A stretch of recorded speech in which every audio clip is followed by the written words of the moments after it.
ప్రియమైన సహోదరి సహోదరులకు యేసుక్రీస్తు ప్రభు నామములో రూత్ ప్రేయర్ ఫెలోషిప్లోకి ఆహ్వానిస్తున్నాము. ఈ దినము మనము అవివాహితులైనటువంటి 5 యవ్వన స్త్రీలుగా తమకు రావాల్సిన స్వాస్థ్యం గురించి ఏ విధంగా మాట్లాడారు, ఏ విధంగా విజ్ఞాపన చేశారు అనే దాని గురించి మనం తెలుసుకుందామండి. మరి సంఖ్యాకాండం 26వ అధ్యాయంలో 33వ వచనంలో ఉంటుంది కదా, హేపెరు కుమారుడైన సెలోపెహదు కుమార్తెలే కాని కుమారులు పుట్టలేదు. సెలోపెహదు కుమార్తెల పేరులు మహాలా, నోయా, హోగ్లా, మిల్కా, తిర్సా. తండ్రికి కుమారులు పుట్టలేదు కాబట్టి 5 కుమార్తెలే ఉంటారు. సంఖ్యాకాండము 27వ అధ్యాయము 2వ వచనం నుంచి మరి ఈ సెలోపెహదు యొక్క కుమార్తెలు యొక్క జీవితంలోనే వారు అడగటంలోనూ ఉన్నటువంటి పూర్వాపరాలు ఒకసారి 27వ అధ్యాయంలో చూద్దాము. 2వ వచనంలో, వారు ప్రత్యక్షపు గుడారం యొక్క ద్వారమున వద్ద మోషే ఎదుటను, యాజకుడైన ఎలియాజరు ఎదుటను, ప్రధానుల ఎదుటను, సర్వ సమాజం ఎదుటను నిలిచి చెప్పినదేమనగా, మా తండ్రి అరణ్యములో మరణమాయెను.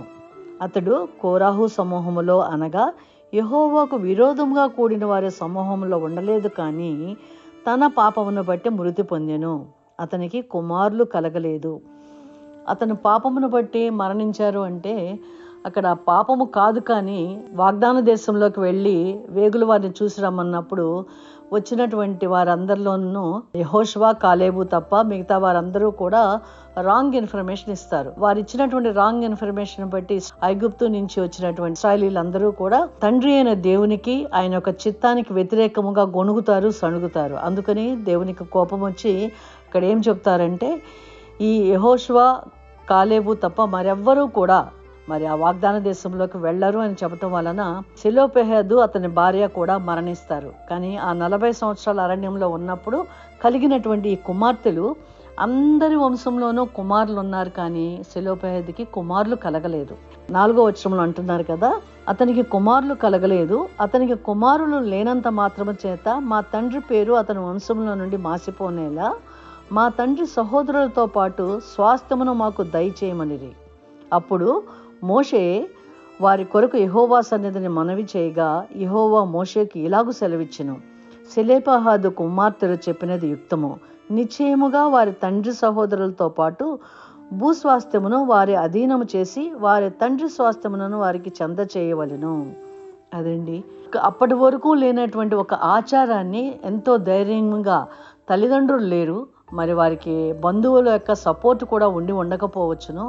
యవ్వన స్త్రీలు, అవివాహితులు, వారు తమకు రావాల్సిన స్వాస్థ్యమును, అంతేకాకుండా తమ తండ్రి పేరు మాసిపోనేలా అని అడుగుతున్నారు. కుమారులు లేరు కాబట్టి తండ్రికి రావాల్సినటువంటి ఆ స్వాస్థ్యము మాకివ్వమని అడిగినప్పుడు మోషే వెళ్ళి సర్వశక్తిమంతుడైన దేవుని దగ్గర విచారించినప్పుడు దేవుడు కూడా అది యుక్తమే అని అంటున్నారు. అంటే ఆ స్త్రీలు తమకు రావలసిన స్వాస్థ్యములో తమకు అక్కడ ఆచారం లేనటువంటిది, అటువంటి కట్టుబడి, అటువంటి నిబంధన లేనటువంటి ఒక గొప్ప పనిని సర్వ సమాజం ఎదుట వారు ధైర్యంగా నిలబడి తమకు రావలసిన స్వాస్థ్యాన్ని తాము పొందుకోగలిగారండి. ఎంత గొప్ప విషయం అండి. అంతేకాదు, కానీ వారి పేరుల్లోనే, వారి పేర్లు మహలా అంటే క్షమించబడినది అని అర్థమట, నోహ్ అంటే కదలిక, మిల్కా అంటే రాణి, తిర్జా అంటే ఆనందకరమైనది, హొగ్లా అంటే ప్రదక్షిణ లేక నృత్యము. వాళ్ళ యొక్క తండ్రి వారికి పెట్టిన పేరులతోనే క్షమించబడినది. ఎందుకంటే ఒక సర్వ సమాజానికి ఎదురు వెళ్ళి ఒక దైవజనుడిగా చూస్తున్నటువంటి మోషే ఎదుట, పెద్దలందరి ఎదుట కూడా మీరు 27వ అధ్యాయం 1వ వచనం నుంచి 10వ వచనం వరకు చదవండి, మీకు తెలుస్తుంది. ఆ సర్వ సమాజం ఎదుట ధైర్యంగా యవ్వన స్త్రీలు, అవివాహితులు, తల్లిదండ్రులు లేరు, ఎటువంటి సపోర్టు లేకుండా తమకు రావలసిన స్వాస్థ్యము గురించి వారు అడిగారు. సృష్టికర్త అయిన దేవుడు కూడా చక్కగా వారు అడిగినది యుక్తమే అన్నారు. అంతేకాకుండా రెండో ఆమె పేరు నోహ్ అంటే కదలిక. ఒక సమాజంలో ఒక గొప్ప కదలిక, స్త్రీలకు రావాల్సిన స్వాస్థ్యాన్ని గురించి ఒక కదలిక తీసుకుని వచ్చారు. అందువలన వాళ్ళు రాణుల వల్లే జీవించారు. 3వ కుమార్తె పేరు మీనింగ్ ఏంటి, మిల్కా అంటే రాణి, తిర్జా అంటే ఆనందకరమైంది. అలా నిలబడ్డారు కాబట్టి వాళ్ళకు ఆనందకరమైన జీవితము. మరి అణగారిపోయిన స్థితిలో లేరు, కానీ బాధతోనూ వేదనతోనూ వారు మిగిలిపోలేదు, కానీ తమ ధైర్యమే తమకు ఆనందాన్ని కలుగు చేసింది.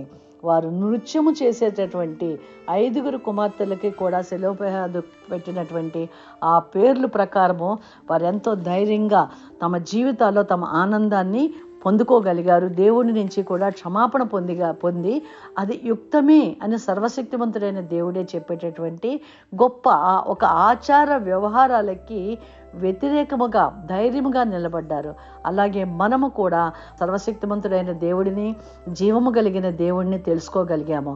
మరి ఇవాల్టి రోజు ఉన్నటువంటి ఈ ఆచార వ్యవహారాలకి మనము భయపడక మన కుటుంబస్తులని, మరి మన రక్త సంబంధికుల్ని మనము కూడా మరి రక్షించుకోవాల్సిన వారముగా ఉన్నాము. దానికి ఒక వాక్యం చదువుతానండి. 1 పేతురు 1వ అధ్యాయంలోని 5వ వచనం చదువుతాను. నూతన నిబంధనలో, కడవరి కాలమందు బయలుపరచబడుటకు సిద్ధముగానున్న రక్షణ మీకు కలుగునట్లు విశ్వాసము ద్వారా దేవుని శక్తి చేత కాపాడబడు మీ కొరకు ఆ స్వాస్థ్యము పరలోకమందు భద్రపరచబడి ఉన్నది. ఇప్పుడు నేను చదివిన మాటల్ని ఇంకొక రకంగా చదువుతానండి. ఎలాగా అంటే మన కొరకు మనం అన్వయించుకుంటూ చదువుతాను. కడవరి కాలమందు అనగా దేవుని యొక్క 2వ రాకడ మరి సమీపముగా ఉంది అని మనం అందరము చెప్పుకుంటున్నాము. మరి ఆ కాలంలో మన అన్యులుగా వచ్చినటువంటి మనము ఒక్కొక్కరుగా రక్షణ పొందాము. మన రక్త సంబంధికులు, మన వాళ్ళందరూ కూడా మరి రక్షణ పొందకుండానే మన కమ్యూనిటీ పీపుల్ కూడా ఉన్నారు. కాబట్టి వారందరి కొరకు ఆ కడవరి కాలమందు బయలుపరచబడుటకు అనగా తెలియపరచబడటానికి సిద్ధముగానున్న రక్షణ మీకు కలుగునట్లు అని ఉంది కదా, మనకు కలుగునట్లు, ఈ రక్షణ మన వాళ్ళందరికీ కలుగునట్లుగా మనం ప్రార్థన చేద్దాము.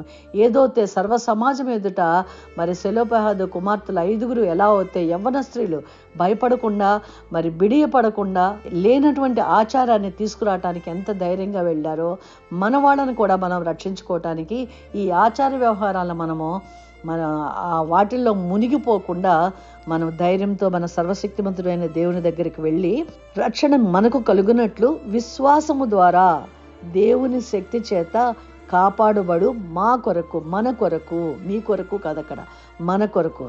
ఏదండి? విశ్వాసము ద్వారా దేవుని శక్తి చేత దేవుడు మన కొరకు, యేసుక్రీస్తు ప్రభు మన కొరకు వచ్చి ప్రాణం పెట్టి మనల్ని ఆ యొక్క శాపం నుంచి, పాపం నుంచి విడిపించారని మనం చెప్పుకుంటున్నాం కదా.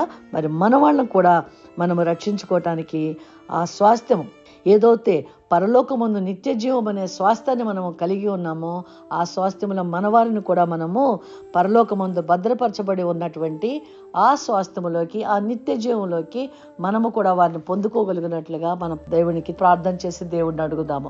సర్వశక్తిమంతుడు అయిన దేవ, మరి ఏదైతే సెలోపెహాదు 5 కుమార్తెలు కూడా యవ్వన స్థితిలో భయపడకుండా సర్వ సమాజం ఎదుట దైవజనుడైనటువంటి మోషేకి ఎదురుగా నిలబడి ఆ పెద్దలందరి ముందు ఎలాగైతే తమకు రావాల్సిన స్వాస్థ్యం గురించి అడిగారో, ఈ దినమున మేము మా కుటుంబీకుల కొరకు, మా రక్త సంబంధికుల కొరకు మీ సన్నిధిలో ఈ వాక్యం వింటున్నటువంటి ప్రతి ఒక్కరూ కూడా మేమందరము కలిసి మీ సన్నిధానంలో మొరపెట్టుకుంటున్నాము. తండ్రి, మా వారందరికీ కూడా మీరు ఏదైతే పరలోకంలో భద్రపరచబడి ఉన్నదని చెప్పినటువంటి ఆ స్వాస్థ్యము, ఆ నిత్య జీవంలో మా వారందరూ కూడా ప్రవేశించినట్లుగా మీ కృపా కటాక్షములు ప్రవహింపచేయమని యేసు నామములో ప్రార్థిస్తున్నాను తండ్రి. ఆమెన్.